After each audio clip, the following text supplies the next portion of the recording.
More mudslinging in the race for Westchester County Executive. Allegations about affairs, corruption, even unpaid parking tickets now part of the race between Republican incumbent Rob Astorino and Democratic challenger George Latimer. Then, Republicans now one step closer to passing their tax plan. We'll tell you why every Republican member of Congress from our area voted against it. And the government now releasing thousands of documents about the Kennedy assassination. Will this finally put those conspiracy theories to rest? Good evening and welcome to RFL. I'm Andrew Whitman, in tonight for Richard French. We are just 11 days away now from the 2017 election, with big races in New Jersey, on Long Island, and in the city. But it's the race for Westchester County Executive that continues to both heat up and hit new lows, with major questions for both incumbent Republican Rob Astorino and his Democratic challenger, State Senator George Latimer. Just since Tuesday, there's been a laundry list of developments. A raucous debate we aired live here on Fios 1 News. A federal witness testifying under oath alleging corruption on Astorino's part. Reports that Latimer missed an education vote in Albany for an overseas trip with a woman who is not his wife. A $1 million gift from Trump and Breitbart backer Robert Mercer to a pro-Astorino super PAC, using that money to attack Latimer. And Latimer calling for the FAA to investigate what he says were corrupt contracts at the county-owned airport given to Astorino donors. Let's start with that federal witness accusing Astorino of corruption. His name is Jonah Reshnitz. He's testifying in the corruption trial of New York City Corrections Union President Norman Seabrook, and he's the guy at the center of a now closed investigation into Bill de Blasio. On the witness stand and under oath yesterday, Reshnitz testified he gave money to the Astorino campaign, then met with Astorino, seeking county police chaplain titles for himself and two others, titles that come with special parking privileges, and that Astorino agreed to help and they got those titles, despite none of those men being religious or even residents of the county. Reshnitz also testified that Astorino came to him and asked about a Rolex watch. The Reshnitz was willing to give it to Astorino, but that Astorino said he couldn't accept it as a gift, but that Astorino only paid $2,000 for the $10,000 Rolex, and that Reshnitz paid the rest. Last night, in an exclusive interview on Fios 1 News Lower Hudson Valley, Latimer told me that Astorino should resign if Reshnitz's testimony is proven true. Today, he met the wider media to demand Astorino prove Reshnitz's claims are false. So we're calling on Rob Astorino today, not tomorrow, not in a week, not after the election, but today, to produce receipts, credit card documents that show the purchasing of this Rolex that he has supposedly received, and any other gifts that he's received from Mr. Reichnitz and any of Reichnitz's associates. If it's still in his possession, he must return the Rolex, show proof of that, and any other gifts from Reichnitz and his associates. As for Rob Astorino, he's not met the media or made public appearances since the Reshnitz allegations came out, but we did get a statement from his campaign spokesperson, Bill O'Reilly. O'Reilly writing, Rob Astorino has never been accused of any wrongdoing by any federal, state, or state prosecutor for any reason, and Mr. Reshnitz never spoke with Rob Astorino about a volunteer chaplaincy for himself or anyone else. Adding, Reshnitz is a liar, calling his claims totally contrived nonsense, and saying Mr. Astorino was offered the used watch for free. Mr. Astorino promptly declined and insisted on paying for it, which he did. He has the credit card receipt to prove it, though when we originally asked him for a receipt, he couldn't produce one. He later did, though. And after Latimer's press conference and after those requests from Fios 1 News, the Astorino campaign did provide two receipts of the Rolex transaction. Now, those receipts show a debit card purchase for just under $2,000. But the receipt does not contradict Reichnitz's allegations. It remains entirely possible that Astorino, as Reichnitz alleged, paid $2,000 and Reichnitz paid the other $8,000. We have a lot to get into tonight, both on this aspect of the race and others. Let's bring in our panel tonight. We're joined by Scott Vanderhoff. He is a former 5-term Republican Rockland County Executive, and he is the co-chairman of the Palisades Institute of Dominican College. Dominic Carter, political journalist and author. And on the other side of the table, Charlie King, co-chairman at Mercury LLC, and he was a senior advisor to Governor Andrew Cuomo's re-election campaign. So let's start with the allegations, which, you know, Reichnitz is a dirty guy. He's certainly been caught with his hand in the cookie jar on more than a couple of occasions. But he was in federal court and he was under oath when he made those statements.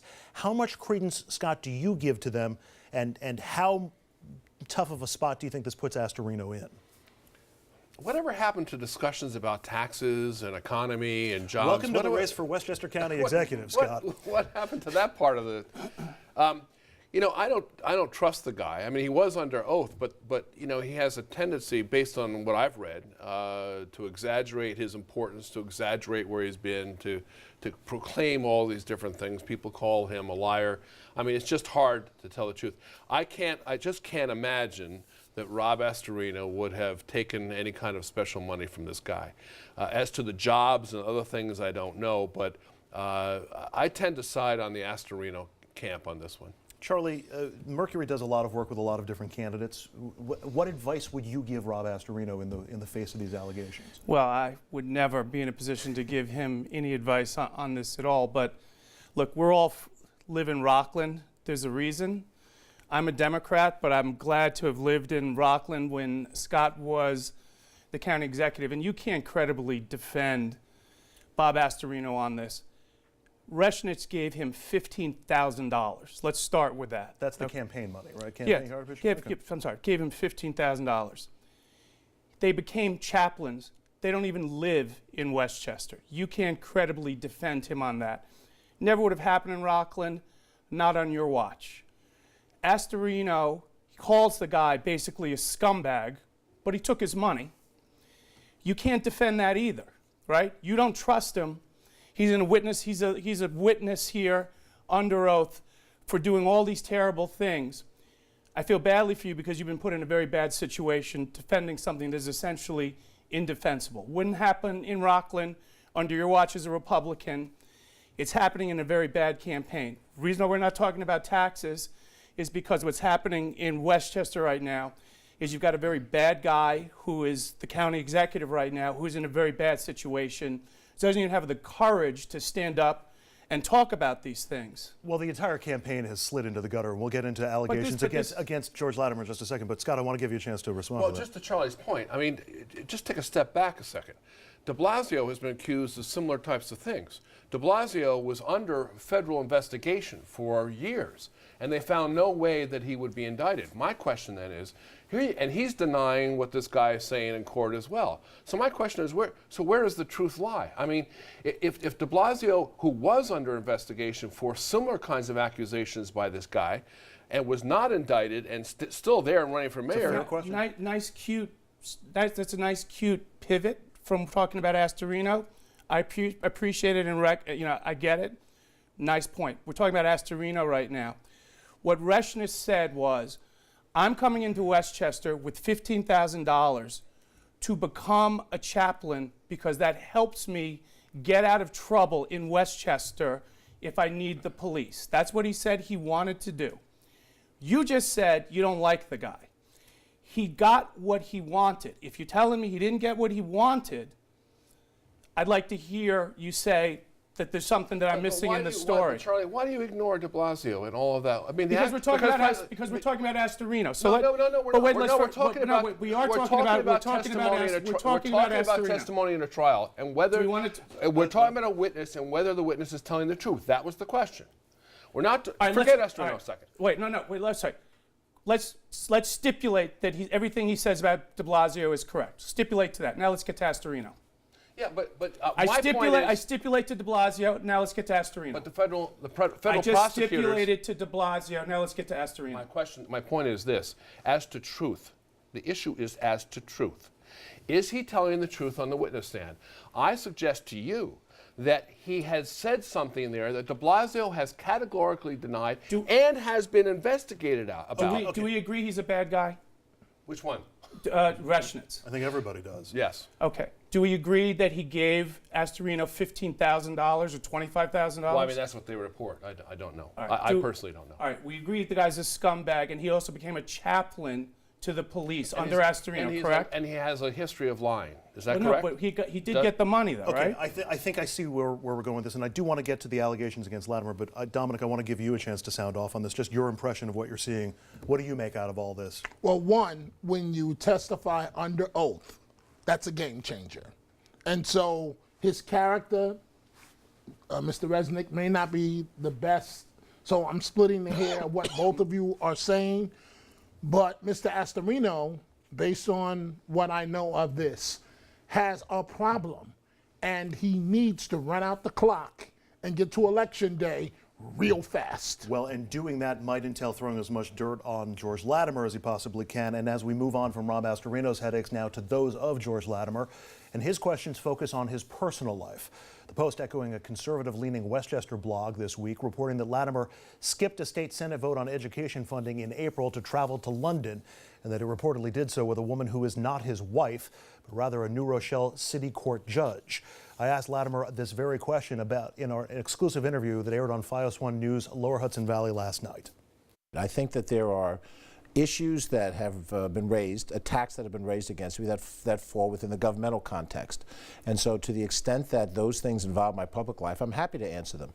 But when things fall into a personal area, then I reserve the right to discuss whether I think they should or shouldn't be. Understood, but you know as well as I do that you will be dogged with questions about this every day from now until Election Day, until you put it aside or put it behind you.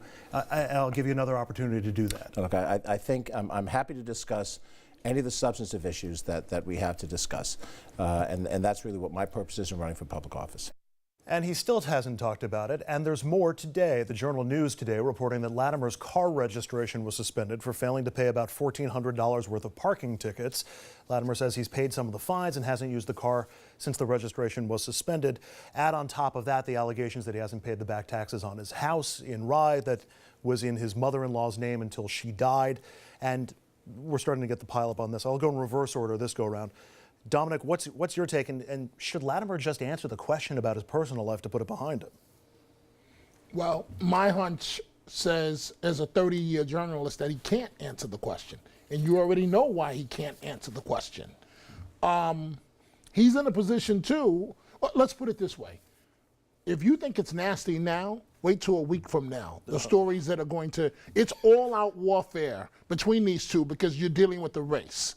And each of these candidates have a lot to lose, baggage in their background, and you better believe they're going to drop dime on each other almost anonymously almost every single day. Charlie, personal life issues, when they do get into races, have a way of breaking through to a lot of people who are, we'll call them less informed voters who aren't watching RFL or shows like it every day. That's the kind of stuff that gets through headlines. Is it a problem for Latimer? Does he have to answer these things? You know, look, I think what's interesting is we've become grizzled veterans on all this stuff, right? And I also think that in some ways we're out of touch with what's going on because there's so much crap that's out there now that a lot of people, quite frankly, are numb to it. And people really want honesty. And I think that it's neither a Democratic issue or a Republican issue. And so advice on a lot of this stuff, and I think that was one of the things that Trump did well early on, was he was honest. I think he's losing on a lot of this stuff now because I think he's being less than honest with the American people, and that's why he's losing some of his resonance with people. So going back to Dominic's point, with all of these guys, a little genuineness and authenticity, even on difficult questions, goes a long way. You're not suggesting that Latimer should just call this fake news? Since you made the Trump comparison. No, well, Trump used to not say fake news. He used to say what he actually thought about things, whether it was good or bad. And people, Democrats and Republicans, actually liked him for it. People like him less now because he calls things that he knows to be true fake. And that's where I think Trump is ultimately going to stumble in the long run, is people are going to say, you know what, he's just like everybody else. He's just trying to hold on to stuff with BS. And so going back to your point, people now are, you can say, you know what, I screwed up personally on this. Or you know what, the guy was a scumbag and, you know, I did something, should I have done this? You know, maybe I shouldn't have done it quite that way. And people are like, you know what, we all know, we all make mistakes this way or whatever. But people are looking for genuineness and authenticity in their elected officials now. And that's what I think we need more of, regardless of party. Scott, I can count the number of times you ran for office on 3 hands. How would you have handled questions about your personal life? Did you ever get them? No, I didn't have the kind of questions that he had. But and he didn't have a personal life. No, I had no personal life. He's so boring, it's ridiculous. It's all true. That's why we keep booking him on the show. That's right. It's all true. He can be available after the show, by the way. But I think at some point the public turns off, I guess is what I'm trying to say. And I think I agree with Charlie in that. It just, there's too much. I mean, and even if it gets hot in the end, as it normally does, I mean, people just say, you know what, I don't care, I'm either going to vote one way or the other. They kind of get fed up. And in that, much of this back and forth and the details of these things kind of gets lost. But it is, these are all salacious things, and they speak to, you could argue, who he is. And voters do want to know who their candidates are and who they're electing. Dominic, do you think this breaks through? Do you think this is something that low information voters get and might impact their votes? Absolutely. This is one of the issues. I wish that our colleague Charlie King, that he was right, that he is right that in the day of Trump, you know, Trump dealt with stuff like this before he got to fake news. And the public generally accepted it. But here's the problem. If Mr. Latimer, and he's not discussing his personal life, if he answers this question, one, it's falling into the Astorino trap. And you can't do that with your opponent. Two, the day that he answers that question, people like me and you are going to have 1,000 follow-up questions. How many votes did you miss because you may have been with your alleged mistress? How many taxpayer dollars? How many travel expense reports did you put in for Albany when you were really in a hotel with your alleged mistress? There are so many questions that come along if his answer. Very quickly, Charlie, very Here's quickly. my point. Donald Trump got elected president after he made a salacious comment that everybody knew he made. People who are, you know, believe very quickly, you know, with women who were, they did it, they knew he did it, they voted for him. The reason, so my point is, people don't care about it, they look past it. I mean, he was also running against an unpopular opponent. Just a reminder, FiOS 1 Lower Hudson Valley this weekend, re-air of the Westchester County debate. Up next on RFL, oh, there you go, this weekend, the re-air of the debate that we aired on Tuesday night. When we come back, the Republican tax plan is so bad for people in New York and New Jersey, even Republicans from our area voted against it. We're going to spell out how hard you'd get hit.